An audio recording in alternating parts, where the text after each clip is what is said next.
अधिकृत उमेदवारांसाठी प्रचार दौरा आमचा चालू आहे।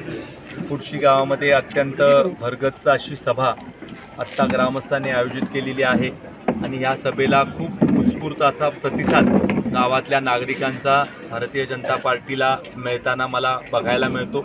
मागच्या कालावधीमध्ये जो ब्रिटिशकालीन पूल खुर्शी गावाला जोडणारा होता मुख्य रस्त्यापासून, त्या ब्रिटिशकालीन पुलाची नव्यानं बांधणी करण्यासाठी राज्य सरकारच्या सार्वजनिक बांधकाम खात्याकडून 6 कोटी रुपयाचा निधी आपण मंजूर केलेला आहे। त्याचबरोबर गावातल्या इतर विकास कामांसाठी साधारण 1 कोटी रुपयाचा निधी हा देखील मंजूर करण्यात आलेला आहे आणि त्यामुळं अशा परिसरामध्ये जो शहराच्या लगतचा परिसर आहे, मग खुर्शी असेल, गोटे असेल, मुंडे असेल, वारुंजी असेल, या सगळ्या परिसरामध्ये वनवास माची असेल, या सगळ्या ठिकाणी मोठ्या प्रमाणावर निधी सरकारकडनं उपलब्ध करून देऊन आपण या परिसरामध्ये नागरी सुविधा चांगली करण्याच्या बाबतीमध्ये प्रयत्नशील आहोत। आता